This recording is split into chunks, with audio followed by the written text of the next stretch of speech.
Hoje a conversa é com você que provavelmente já tem reserva de emergência, talvez já invista em renda fixa, quem sabe em fundos ou em ações. Você leva o seu dinheiro a sério, mas você já parou para pensar no seguinte: e se amanhã você não puder mais trabalhar? Não por falta de vontade, por conta de uma doença grave, por exemplo, um acidente, um diagnóstico que ninguém espera.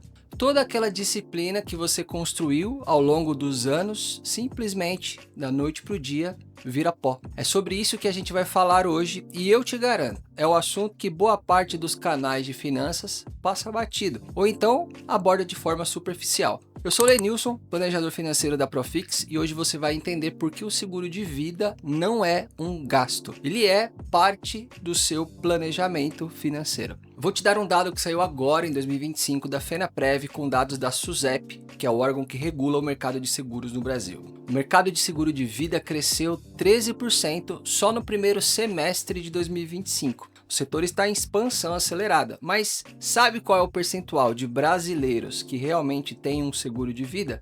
18%. Ou seja, 82% da população, incluindo gente que investe, que tem reserva de emergência, que acompanha o mercado, está exposta. E o maior erro de quem investe é o clássico que eu vejo acontecer com quem está construindo patrimônio. A pessoa foca 100% em investir, faz tudo certo, poupa todo mês, diversifica a carteira, vai crescendo o patrimônio devagar. Aí no meio do caminho acontece um imprevisto grave, uma doença, um acidente, e o que acontece? Ela começa a usar o patrimônio que demorou anos para construir e pagar o tratamento, as contas, o dia a dia. E muitas vezes não é suficiente, a pessoa fica endividada, o plano vai por água abaixo. Investir e não se proteger é como construir uma casa sem fundação. Funciona até não funcionar mais. Quando eu falo seguro de vida, qual é a primeira coisa que vem na sua cabeça? A maioria das pessoas pensa: é aquele dinheiro que fica para a família quando eu morrer. E você sabe o que isso revela? Que a maioria das pessoas ainda não sabe o que é um seguro de vida de verdade. Porque seguro de vida não é só para caso de morte. Seguro de vida é para te proteger enquanto você está vivo. Sim, existe até um conceito no mundo financeiro chamado morte financeira, que é você continuar vivo, mas perder completamente a sua capacidade de gerar renda. Por isso agora eu quero te contar as principais coberturas de seguro de vida com exemplos reais. E vamos começar com o exemplo 1, a cobertura mais tradicional de morte, porque essa é a cobertura mais conhecida e também a mais mal compreendida. A maioria das pessoas pensa nela como o dinheiro que eu deixo para a família. E tudo bem, essa é a essência. Mas o que pouca gente para calcular é quanto a sua família realmente precisa para se reestabelecer sem você, sem a sua presença. Pense na sua realidade. Você some amanhã, a sua renda para instantaneamente, mas as contas do mês seguinte chegam normais. O financiamento da casa, a escola dos filhos, o plano de saúde, o mercado, o condomínio. Além disso, sua família vai precisar de tempo. Tempo para o luto, tempo para se reorganizar emocionalmente, tempo para o cônjuge, se for o caso, retomar ou reposicionar a carreira. Tempo para as crianças se adaptarem a uma nova realidade. O seguro de morte é o que compra esse tempo. É o que garante que a sua ausência não vire também uma crise financeira imediata, que a sua família possa atravessar o luto sem precisar mudar de casa, tirar o filho da escola ou correr atrás de renda no pior momento possível. Uma referência que costumo usar, o ideal é ter uma cobertura equivalente a 3 a 5 anos da sua renda bruta. Isso dá fôlego real para sua família se reorganizar sem pressão. Se você tem dependentes financeiros, cônjuge, filhos, pais, essa cobertura ela não é opcional. É o mínimo de responsabilidade com quem você ama. Próxima cobertura, doenças graves. Aqui é onde a maioria das pessoas é pega desprevenida. Pensa comigo, você tem plano de saúde, ótimo, mas o seu plano de saúde paga o seu aluguel? Paga a escola dos seus filhos? Paga a academia? Paga a parcela do carro? Não, ele cobre o tratamento médico, só. Você sabia que entre 2026 e 2028 o Brasil pode chegar a 781 mil novos casos de câncer? O tratamento pode custar 100 mil reais ou mais por ano e 70% das pessoas que têm AVC não retornam ao trabalho. 50% ficam dependentes. Com essa cobertura você recebe um valor em caso de diagnóstico de doença grave, câncer, AVC, infarto, Parkinson, esclerose múltipla, entre outros, para custear suas despesas do dia a dia enquanto se trata, não para pagar o hospital, para manter a sua vida funcionando. Próxima cobertura, invalidez. Se um acidente ou doença te tornar incapaz de trabalhar, permanente ou temporariamente, você recebe um valor para se adaptar. E adaptar-se custa caro. Reformas em casa, equipamentos, tratamentos, perda de renda. Para quem é autônomo, então, e isso é um ponto que todo mundo que tem carteira assinada precisa escutar, essa cobertura pode ser a diferença entre manter ou perder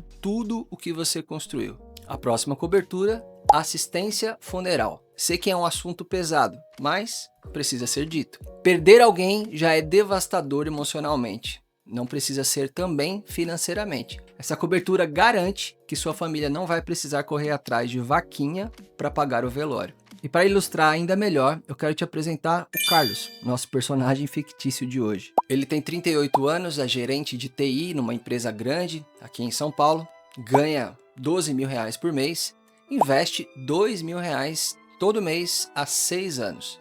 O cara é disciplinado, tem R$ 180.000 acumulados, uma reserva de emergência de R$ 36.000 e um plano de previdência privada andando. Carlos também tem uma mulher e 2 filhos de 8 e 11 anos. Agora olha só, ele não tem seguro de vida.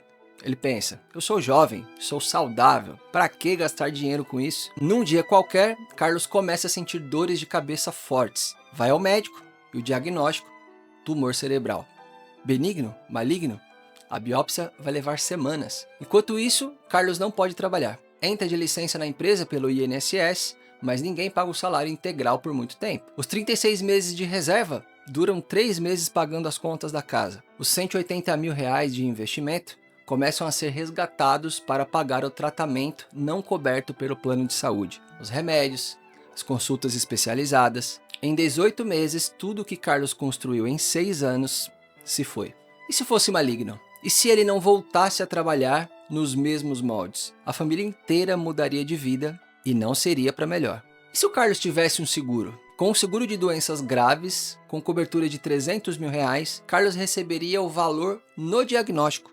Ele usaria esse dinheiro para manter a casa funcionando, pagar o tratamento complementar, dar continuidade à escola dos filhos. Seu patrimônio de 180 mil continuaria intacto, crescendo, seguindo o plano. E quanto custaria esse seguro para Carlos, um homem de 38 anos? Em média, entre R$ 150 e R$ 350 por mês, dependendo das coberturas e da seguradora. Menos do que ele paga de plano de academia, menos do que a maioria dos seguros de um carro, por exemplo. Agora, antes de você sair contratando qualquer seguro, eu preciso ser honesto com você. Seguro de vida não é para todo mundo em qualquer fase da vida.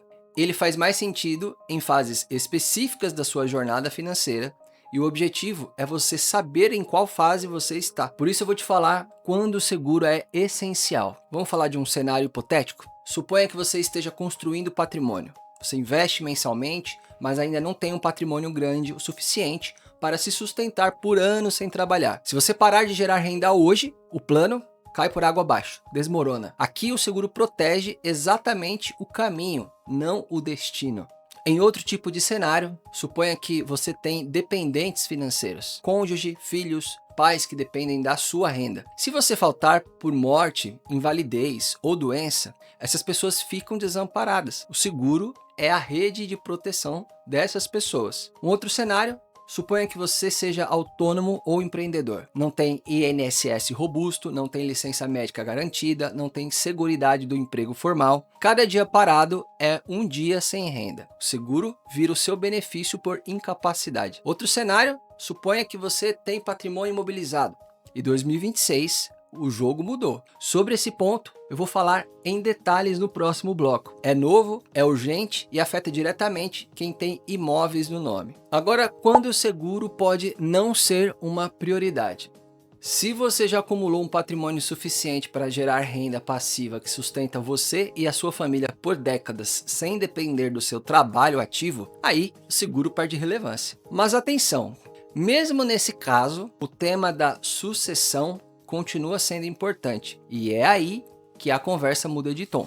Eu preciso te falar o que mudou com a última reforma tributária. Se você tem imóveis, investimentos, empresa, qualquer patrimônio em seu nome, presta muita atenção nesse bloco. Em 2026, com a Lei Complementar 227, que regulamenta a Emenda Constitucional 132 de 2023, o ITCMD, que é o Imposto de Transmissão, Causa-Mortes ou Doação, é o imposto da herança, mudou. Antes, estados como São Paulo cobravam uma alíquota fixa de 4% sobre qualquer herança, fosse 100 mil ou fosse 10 milhões. A partir de 2026, a progressividade é obrigatória em todo o Brasil. Quanto maior o patrimônio, maior a alíquota. O teto nacional é de 8% e em São Paulo, especificamente, as novas faixas vão de 2% a 8%, dependendo do valor transmitido. E o que isso significa na prática? Vou te dar um exemplo concreto. Imagine que você construiu ao longo da vida um patrimônio de 5 milhões de reais. Casa, apartamento, alguns investimentos. Quando você falecer, seus herdeiros precisarão iniciar um inventário. E para destravar esse inventário, vão precisar pagar ITCMD progressivo, que agora pode chegar a 7% ou 8% do valor, honorários advocatícios, taxas de cartório. Somando tudo, o custo médio de um inventário no Brasil fica entre 15% a 20%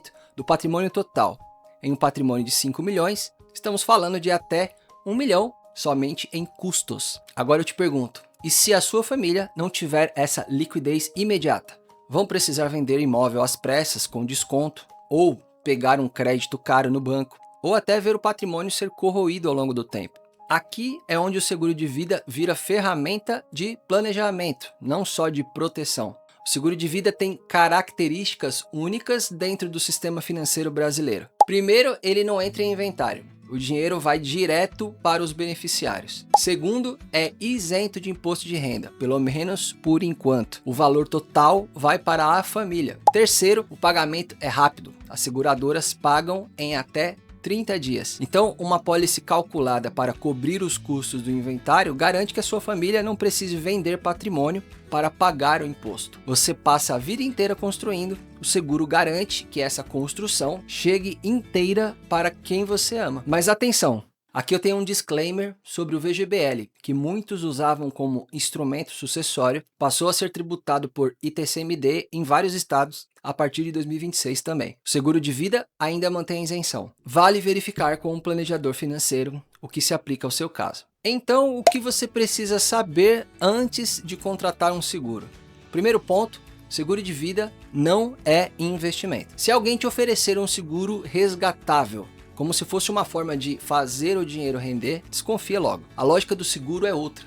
Você paga um prêmio para ter proteção, não para acumular patrimônio. Para a acumulação, existem instrumentos melhores e o seu planejamento financeiro precisa cuidar de ambos. Então vamos ao que você precisa avaliar. Primeiro, qual cobertura você realmente precisa?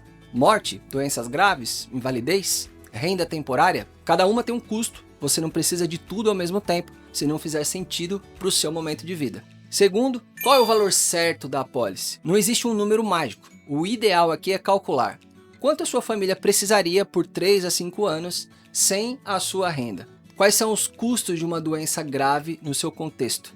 Existe patrimônio a ser transmitido? Terceiro, quanto destinar do seu orçamento mensal para um seguro? Uma referência técnica usada no mercado é não comprometer mais de 20 a 25% do que você investe mensalmente em seguros. Se você investe R$2.000 por mês, o seguro deve custar no máximo R$400 a R$500 mensais.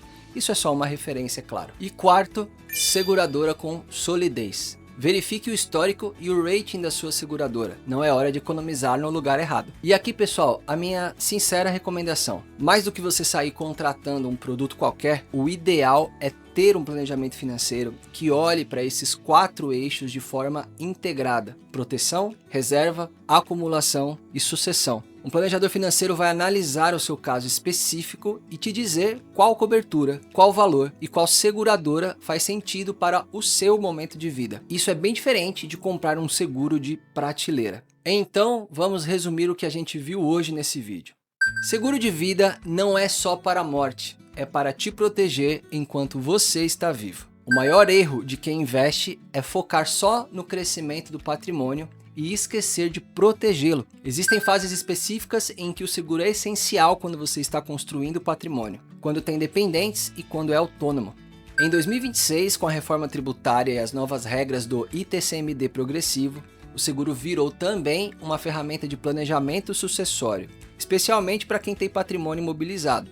Seguro não é investimento, é proteção e faz parte de um planejamento financeiro completo. Se você quer entender se um seguro de vida faz sentido para o seu momento e como ele se encaixa no seu planejamento financeiro como um todo, fala com a gente. Somos especializados em planejamento financeiro pessoal e ajudamos você a enxergar o quadro completo, não só um produto. O link para entrar em contato conosco está na descrição do vídeo. E se esse conteúdo fez sentido para você, compartilha com alguém que você conhece, que já investe, mas provavelmente nunca parou para pensar nisso. Se inscreve aqui no canal, ativa o sininho, porque a gente traz conteúdo de planejamento financeiro de verdade, sem enrolação, sem produto empurrado. Todas as quartas-feiras, um vídeo novo para você. Até o próximo vídeo, um abraço, tchau!